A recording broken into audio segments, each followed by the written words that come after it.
예수님의 부활이 주는 의미는 어떤 것일까 한번 생각해 봤으면 좋겠고, 부활이 도대체 왜 중요할까?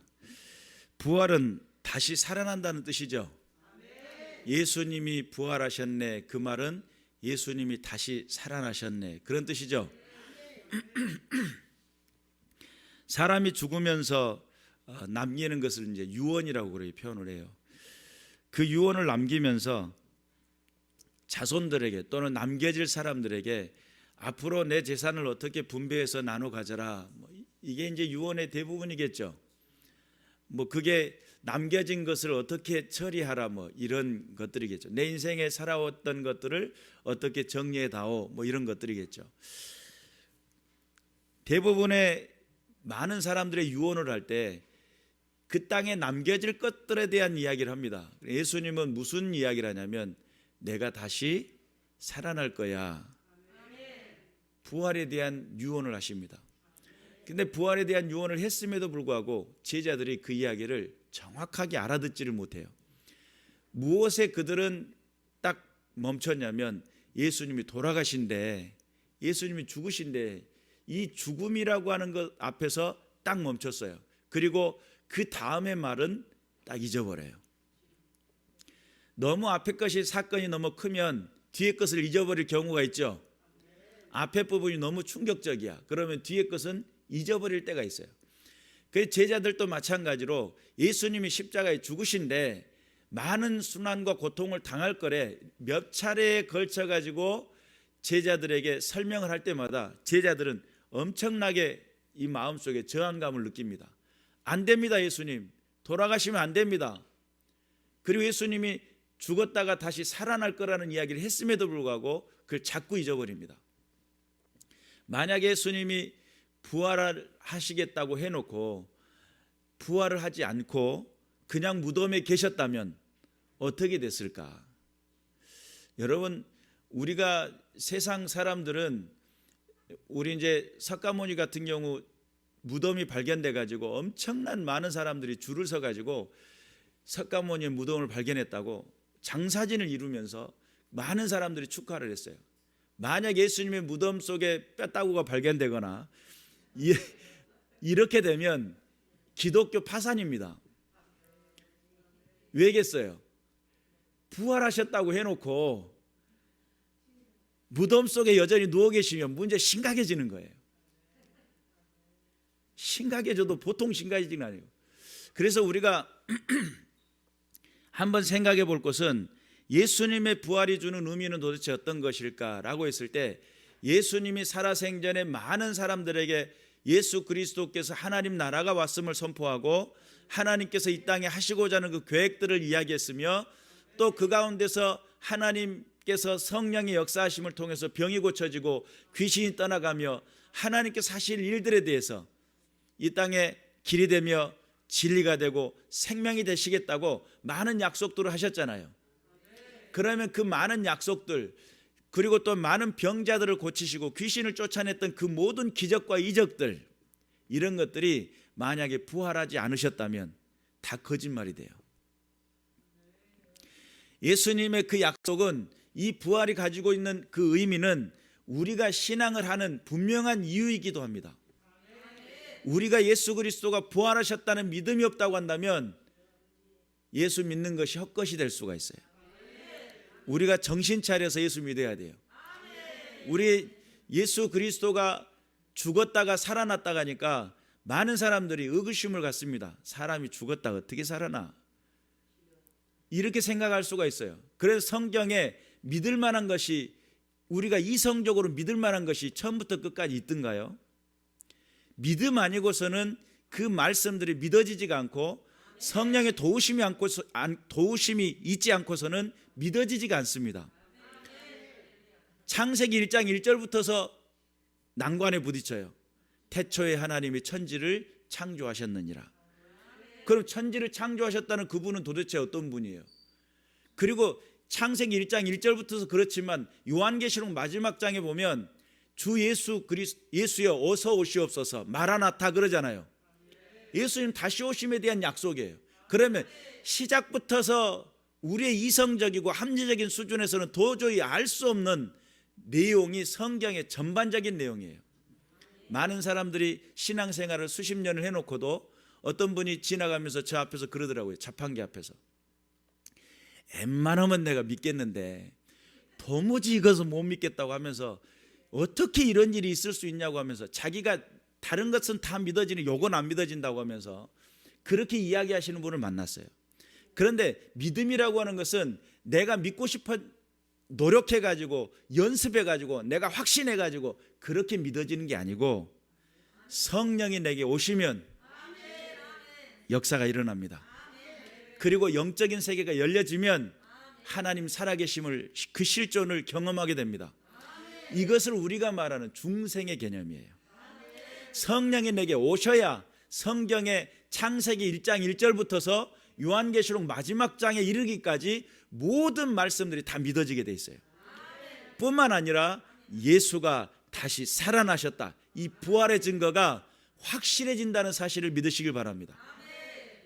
예수 그리스도를 믿는 믿음의 성도들은 부활의 증거에 대한 확신이 없으면 신앙생활 하기 힘들어요. 왜냐하면 이 인간적으로 상식적으로 안 맞잖아요. 솔직하게 이야기해 봅시다. 목사를 떠나서 인간적으로 상식적으로 안 맞잖아요. 죽었다가 어떻게 살아나냐 이 말이에요. 죽으면 어떻게 돼야 돼요? 구더기와 함께 누워 있어야 돼요. 나중에 썩어서 물이 돼요.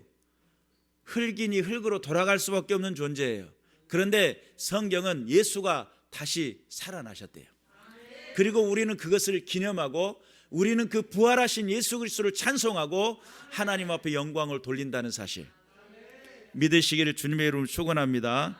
그래서 사람이 유언을 한다면 기껏해야 내 재산 어떻게 처분하고 너들 앞으로 어떻게 살아라 당부하는 이야기로 끝나요. 그런데 예수님은 유언하시면서 뭐라고 하냐면 내가 다시 사흘 만에 부활하겠다, 내가 다시 살아날 거야 라고 했는데 그 말을 알아들은 사람이 거의 없었어요.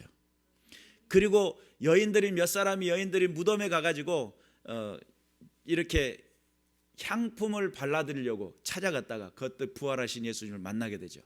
그리고 그 소식을 제자들에게 알려주는데 예수님이 살아난다고 했었잖아, 그게 진짜야? 그때 당시 제자들도 3년 동안 예수님을 따라다니면서 그렇게 많은 기적을 보았고 그렇게 많은 이적을 보았음에도 불구하고 예수님이 다시 살아난다는 말까지는 못 믿었단 말이에요. 그렇게 가까이 봤음에도 불구하고. 그런데 오늘날 좋은 교회를 출입하는 여러분들은 부활하신 예수님을 믿는다고 하니까 대단한 양반들이에요. 하나님 살아계셔요. 우리가 부활하신 예수님을 명확히 알고 깨달아 하나님 앞에 영광을 돌리시길 바랍니다. 고린도전서 15장 14절에 보니까 그리스도께서 만일 다시 살아나지 못하셨으면 우리가 전파하는 것도 헛것이요 또 너희 믿음도 헛것이며, 예수님이 부활하지 않았다면 우리가 믿는 것 자체가 헛것이 된다는 거예요. 예수님이 부활하지 않았다고 한다면 우리가 전도하는 그 자체도 헛것이 된다는 거예요. 세상 종교 가운데 가장 수장의 무덤이 발견되니까 엄청난 수많은 인파가 몰려가지고 그 무덤을 자랑했어요. 예수님 무덤 나타나면 어떻게 된다고 그랬어요? 기독교 망한다니까요. 기독교 문 닫아야 된다고요. 왜요? 거짓말이니까. 이게 하나님의 복음이라고 하는, 그래서 믿음이 헛것이 될 수밖에 없어요. 또 그 가운데서 우리가 전도한다고 힘쓸 필요가 없어요. 왜요? 안 살아났으면 거짓말이 되는 거니까. 얼마나 슬프고 고단하고. 부활이 없다면 전도도 필요 없고 신앙생활도 필요 없습니다. 그러나 만약에 부활하셨다면, 만약에 예수 그리스도가 부활하셨다면 적당히 믿어도 되겠습니까? 적당한 종교생활 해도 되겠습니까?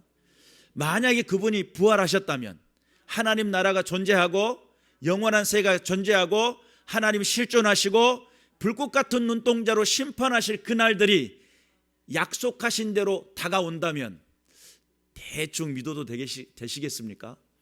우리가 신앙의 결단이 일어나지 않으면 우리가 일상생활의 생활적인 삶의 하나의 종교생활처럼 그냥 갔다 왔다 하는 정도의 수준의 신앙을 한다면 여러분 나중에 심판받는 그날에 슬피 울며 이를 갈미 있을 수도 있단 말이에요.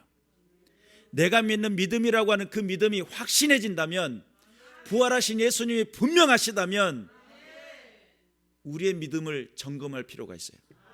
만약에 부활하신 예수님이 가짜라면 그걸 믿을 필요가 없는 거죠. 이것도 아니고 저것도 아닌 것, 뜨겁지도 않고 차지도 않는 것, 성경이 뭐 한다고 그랬어요? 토해내시겠다고 그랬잖아요. 그러면 믿음을 갖든지 불신을 갖든지 둘 중에 하나인 거예요, 신앙이라고 하는 자체가. 그런데 많은 믿음의 선배들이 하나님을 찾았더니 하나님이 음성으로 대답하시고, 하나님을 부르짖었더니 하나님이 내게 환상으로 보여주시고, 하나님 앞에 기도했더니 내 삶에 살아계신 그 응답이 일어나더라는 거예요. 그러니까 부활의 종교, 생명의 종교, 산 종교, 예수 그리스도를 믿는 믿음의 백성들이 그 믿음으로 바라고 소망했더니, 믿음은 바라는 것들의 실상이요 보이지 않는 것들의 증거니 이로써 선진들이 증거를 얻었느니라. 바라고 소망했더니 그 부활하신 예수님이 만나주셨다는 거예요. 그리고 만나주신 그분이 삶의 내 모든 인생 가운데 함께 하시고 역사하시고 하나님 나라를 보여주시더라는 거예요. 만약에 부활하신 그분이 만약에 관념적이고 추상적이고 이론적이었다면 기독교가 여기까지 부흥할 수 있었겠어요? 하나의 사상이었다면, 사상도 물론 장구한 세월을 흘러가기도 합니다. 그러나 그 살아계신 하나님이 역사하시기 때문에 기독교는 세상에서 박해받을 수밖에 없어요. 왜요? 진리를 말하고 생명을 말하고 참된 하나님의 복음을 말하기 때문입니다. 왜냐하면 세상은 그냥 세상의 나름대로 그냥 그 논리대로 살면 박해할 필요가 없어요. 왜요? 그냥 똑같이 존재하고 그렇게 살아가니까. 그런데 하나님은 살아계시고 역사하시니까 이 세상 구조가 하나님을 제거하려고 하고, 이 세상 구조가 하나님이 없다고 이야기하고, 우리가 배운 학교에서 배우는 진화론 그 자체가 하나님이 없는 세상이에요. 그런데 우리가 정신 차려서 예수 믿어야 됩니다. 하나님은 살아계시고 지금도 역사하신다는 사실을 믿으시기를 주님의 이름으로 축원합니다. 그리고 또한 15절에 보니까 또 우리가 하나님의 거짓 증인으로 발견되리니 우리가 하나님이 그리스도를 다시 살리셨다고 증언하였음이라. 만일 죽은 자가 다시 살아나는 일이 없으면 하나님이 그리스도를 다시 살리지 아니하셨으리라. 사람은 반드시 살아난다는 거예요. 다시. 만일 죽은 자가 다시 살아나는 일이 없으면 그리스도도 다시 살아나시는 일이 없을 터이요, 그리스도께서 다시 살아나시는 일이 없으면 너희 믿음도 헛것이요 헛되고 너희가 여전히 죄 가운데 있을 것이요 또한 그리스도 안에서 잠자는 자도 망하였으리니. 여러분, 그리스도 안에서 예수 그리스도를 믿다가 죽잖아요. 그러면 그것을 성경은 뭐라고 표현하냐면 잠잔대요. 혹시 여러분의 가정 안에 미리 하나님 앞에 품어 가신 분들은 지금 뭐하고 계시는 거예요? 잠자고 계셔요. 성도가 하나님을 믿고 섬기고 있다가 지금 잠자고 있어요. 그러면 나중에 어떻게 돼요? 깨울 때가 있겠죠. 아야 일어나야, 이렇게 깨울 때가 있을 거 아니에요. 그런데 만약에 부활이 없다고 한다면 그 잠자는 것도 헛것이 된다는 거예요. 오늘 우리가 읽었던 본문 15장 19절에 보니까 만일 그리스도 안에서 우리가 바라는 것이 다만 이 세상의 삶뿐이면 모든 사람 가운데 우리가 더욱 불쌍한 자이리라. 부활하신 예수님이 계시지 않으면 우리의 신앙하고 있는 이 자체가 너무 불쌍해요. 왜죠? 오늘 부활 아침에 부활 헌금들 다 드리셨죠? 그러면 부활 헌금 드린다고 여러분 열심히 일하시고 돈 벌었잖아요. 근데 이걸 안 드렸으면 밖에 나가가지고 점심 한 끼 맛있게도 먹고 어디 놀러 가서 커피도 맛있게 먹고 내가 하고 싶은 거, 내가 누리고 싶은 거, 내가 가고 싶은 모든 것들을 다 할 수 있어요. 이 시간에 앞에 있는 목사 잔소리 들을 필요 없잖아요. 이게 안 믿어지면 잔소리지 뭐야. 그렇잖아요. 그런데 이게 부활하신 예수님이 존재하시고 그분이 지금도 실존하시고 역사하신다면 여러분 잔소리가 아니라 여러분을 향한 생명의 외침이에요. 하나님 살아계심이 분명하다고 한다면, 분명히 그분은 살아계신다고 한다면, 우리가 하고 있는 일들은 지금의 현재의 일이 아닌 장차 영원한 하나님 나라에 투자를 하고 있는 거예요. 하나님의 나라를 세우기 위해, 하나님의 교회를 세우기 위해, 하나님의 역사하심을 나타내기 위해 분명한 목적이 있고 분명한 기준이 있으시기를, 이 신앙이 무너지게 되면 여러분 단 한 걸음도 믿음의 행위를 할 수 없습니다. 그러나 부활의 신앙이 명확하다고 한다면, 아니 그것을 누가 하라고 한다고 해서 하겠어요? 하지 말라고 한다고 해서 안 하겠어요? 그렇잖아요. 내가 하나님 살아계실 분명하다고 한다면 하지 마 그런다고 해서 안 하시겠냐 이 말이에요. 하라고 떠민다고 해서 하고, 하지 말라고 해서 안 하고, 이런 개념이 아니잖아요. 왜죠? 그분 살아계시니까, 그분 역사하시니까. 그리고 나는 지금 무엇을 하고 있어요? 먼저 그의 나라와 그 의를 위해서 믿음으로 심고 믿음으로 기도하고 믿음으로 하나님 앞에 나가는 거잖아요. 그러니까 그런 믿음이 있기 때문에 내 삶의 이유가 분명하기 때문에 하나님 살아계신다라고, 지금도 역사하신다라고 입술로 고백하고 내 마음으로 믿음으로 가지고 이곳에 나와서 찬송하면서 눈물을 흘리고 기도하면서 내 기도가 응답되기를 소망하고, 말씀 들으면서 내 마음속에 감동이 오고, 우리 인생 속에서 분명한 목적이 있기 때문에 그러는 거 아니겠습니까? 만약에 그런 기준이 없다고 한다면 지금 이 시간이 얼마나 불쌍한 시간이냐 이 말이에요. 뭐든지 잔소리 들었으면서, 안 믿어지면 잔소리지 뭐겠어요. 안 믿어지면 헛소리겠죠. 세상 사람들은 기독교를 개독교라고 부른답니다. 안 믿어지니까 개독교죠. 나중에 그 입술이 어떻게 하나님 앞에 벌을 받으려고 그런 입술을 가지고 하냐 이 말이죠. 정신 차려야 됩니다. 그런데 예수 그리스도를 믿는 사람들이, 오늘날 기독교가, 오늘날 교회들이 힘을 발휘하지 못하는 이유가 부활의 종교에 깊이 참여하지 못하기 때문입니다. 하나님 살아계심에 대한 분명한 확신이 미미하기 때문입니다.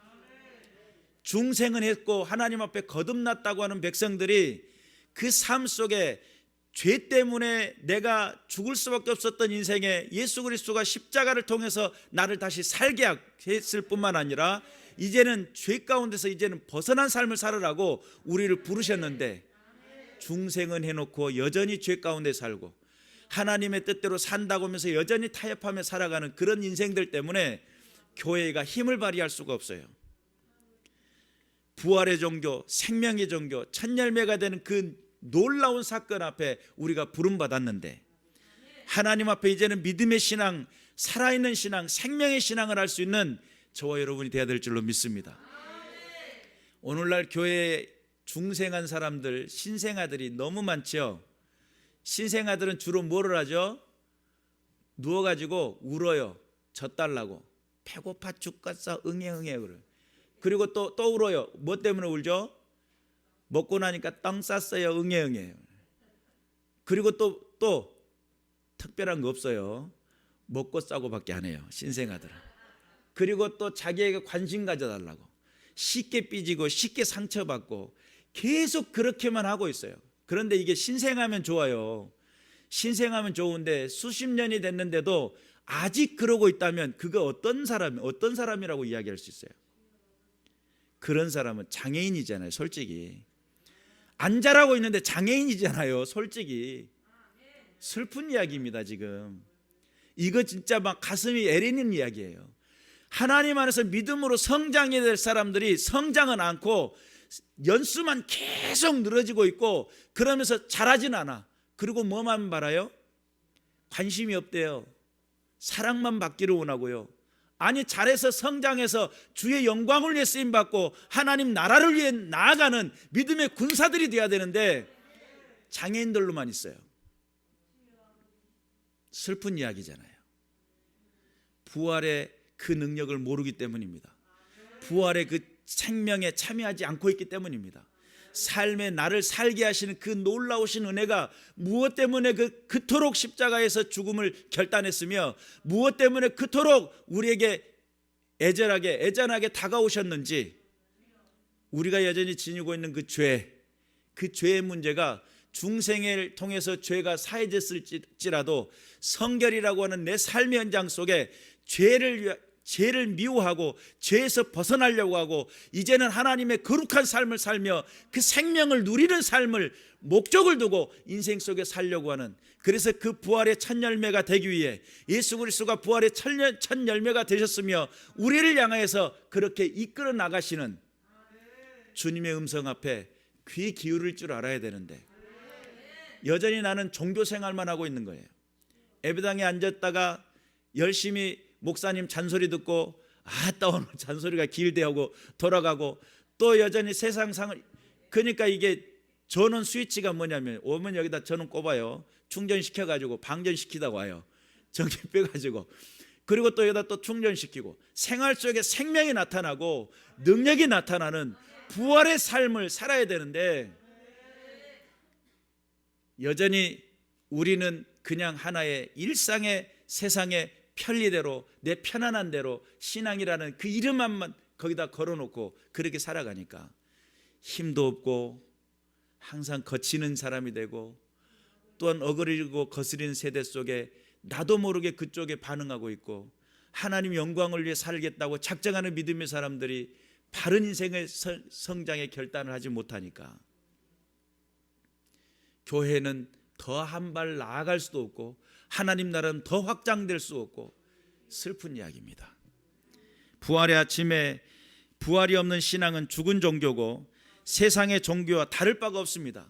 선앙당에 나가가지고 새벽 2시에 목욕제기하고 비나이다 하는 사람들은 새벽같이 그렇게 정성이라도 드려요. 내 가정 지켜주시고 내 자녀들 지켜주시고, 거기 가서 그런데요. 그리고 이 손바닥 둥글러 있게 여기를 이렇게 같이 돌리면서 기도한답니다. 비나이다 산신령 있게 비나이다, 이렇게 빈다는 거예요. 아니 세상 종교도 정성 들이고 세상 종교도 그렇게 기도를 해요. 무엇을 위해서요? 자기 자신과 자기 가정과 자기의 일상생활을 모든 것을 위해서. 근데 우리 주님은 우리에게 뭐라고 말씀하셔요? 야, 그런 것들은 너무 염려하지 마, 내가 지켜줄게. 그러면 하나님 앞에 해야 될 게 뭐예요? 기도가 먼저 그의 나라와 그의 의를 위해서, 하나님의 교회와 하나님 나라를 위해서. 우리의 기도는 일상생활의 나의 평안을 위해서 기도할 때가 너무 많아요. 우리가 깨달아서 하나님 앞에 영광을 돌려드리는 믿음의 군사들이 되어야 될 줄로 믿습니다. 하나님 나라의 핵심은 부활이고 다시 살아나심입니다. 죽어가는 나라가 아니라 살아서 가는 나라, 죽어서 가는 나라가 아니고 살아서 가는 나라, 그런 나라임을 믿으시길 바라고, 이 땅에서 죽으면 호흡이 멈추고 심장이 멈추고 뇌정지가 되면 죽었다고 생각을 해요. 그러나 하나님 나라에서 죽음은 하나님과 단절입니다. 여러분의 삶의 현장 속에 하나님과의 연결고리가 있습니까? 하나님과 더불어 함께하고 그분의 동행하시고 그분과 함께하는 그런 은혜가 있으십니까? 그는 살아있을 것이고 그는 계속 성장할 것이며 하나님 앞에 영광을 돌려드리는 안진뱅이의 신앙이 아니에요. 손마른 자의 신앙이 아니에요. 눈봉사와 벙어리의 신앙이 아니에요. 그는 살아있으며 소망을 갖고 전진하는 신앙이 돼요. 믿으시기를 주님의 이름으로 축원합니다. 요한복음 5장 29절에 보니까 선한 일을 행하는 자는 생명의 부활로, 악한 일을 행하는 자는 심판의 부활로 나오리라. 그러면 이 땅에 살아있는 모든 사람들은 다 부활한다는 거예요. 그런데 부활했는데 이 급이 달라. 한 사람은 하나님 앞에 영원한 하나님 나라에 동참할 수 있는 선한 자로서 의인의 부활로, 생명의 부활로 부활하는 것이고, 다른 한 사람은 영원한 지옥, 불지옥, 그곳에 부활한다는 거예요. 그리고 성경엔 두 번째 사망이 있다라고 경고를 합니다. 그런데 이 두 번째 사망은 일단 발을 들이면 들이는 순간 돌이킬 수가 없어요. 그러나 이곳에서 사는 동안에는 언제든지 가능하고 언제든지 주의 부르심 앞에 순종하기만 하면 기회가 있어요. 여러분의 인생 속에 하나님의 그 놀라운 기회가 늘 여러분을 향해서 손을 문 밖에서 두드리고 계시는, 아마 이게 권위가 많이 배기셨을 거예요. 볼지어다 내가 문 밖에서 문을 두드리노니. 여기가 권위가 많이, 왜죠? 2000년 동안 문을 두드리고 계셔요. 문을 열어드리셨으면 좀 덜 뵙겠을 텐데, 내 음성을 듣고 문을 열면 그에게로 들어가 그로 더불어 먹고 그는 나로 더불어 먹으리라. 우리 주님은 나와 함께 먹기를 원하시고, 우리 주님은 나와 함께 살기를 원하시고, 우리 주님은 나와 식구가 되기를 원하셔요. 내 집의 주인이 되시길 원하시고, 내 삶의 주인이 되시길 원하셔요. 내 모든 상황 속에 하나님 살아계심이 증거되고 나타내기를 원하신다는 거예요. 그래서 다시 그 부활하시는 그 생명 아래 우리가 부름 받았다라고 하는 사실을 믿으시길 바라고, 이제는 그리스도께서 죽은 자 가운데 다시 살아나사 잠자는 자들의 첫 열매가 되셨도다. 예수님이 죽은 자들 가운데 다시 살아나셨고 잠자는 자들의 첫 열매가 되셨다는 사실을 믿으시길 바라고, 그 첫 열매를 따라서 저와 여러분도 그 부활에 참여하기 위해 하늘 소망 두시고 사시기를 주님의 이름으로 축원합니다. 바울의 인생의 목표는 딱 한 가지였어요. 내가 표대를 향해 달려나간다. 내 모든 인생의 모든 것을 배설물로 여기고 오직 그리스도만이 내 몸에서 존귀케 되기를 원한다. 그러면서 수없는 많은 고난과 수없는 많은 어려움들을 고린도후서 11장에는 얼마나 많은 고통과 고난을 당했는지를 쭉 나열했어요. 그런데 그의 고백의 한결같은 딱 한 가지 목표가 뭐냐면, 내가 주님의 부활에 참여하기를 원하기 때문에, 운동장에서 다름질하는 사람이 1등이 한 사람밖에 없기 때문에 나는 주를 향해서 다름질할 때에 주 앞에 가장 앞선 그 자리에 주님이 맞이할 때, 어서 오라고 맞이할 때에 착하고 충성된 나의 종아라고 하는 그 칭호를 받기 위해, 그 부활에 참여하기 위해, 하나님의 그 나라에 참여하기 위해 그 인생에 전부를 드렸다는 거예요.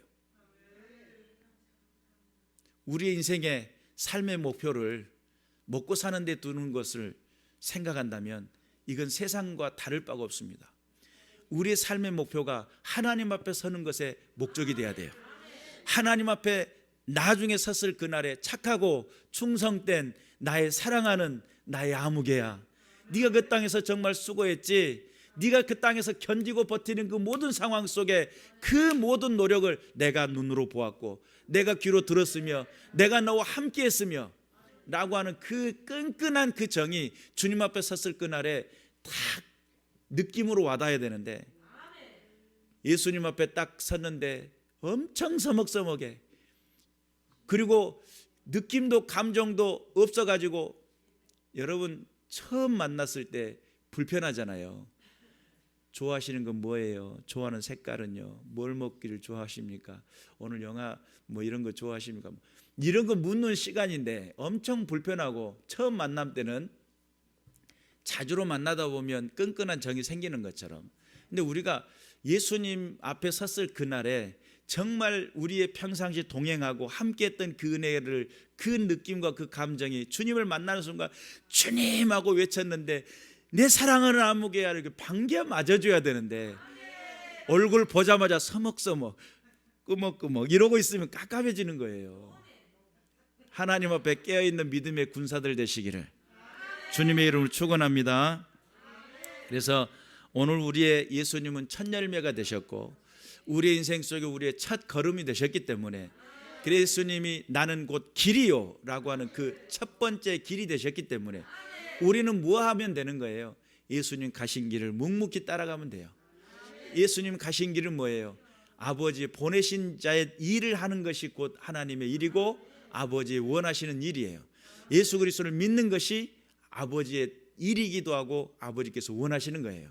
우리의 삶에 예수 믿는 믿음이 넘쳐날 수 있기를 위해서 기도하시고, 하나님 앞에 깨어 있어서 그 첫 열매에 오직 주님께 영광 돌려드리는 믿음의 역사가 나타나시기를 주님의 이름으로 축원합니다. 그래서 이 부활의 아침, 그 부활의 모든 그 첫 열매의 그 놀라우신 은혜가 저와 여러분의 심령 가운데 넘쳐나시길 바라고, 주님께만이 영광이 되시기를 주님의 이름으로 축원합니다. 기도하겠습니다.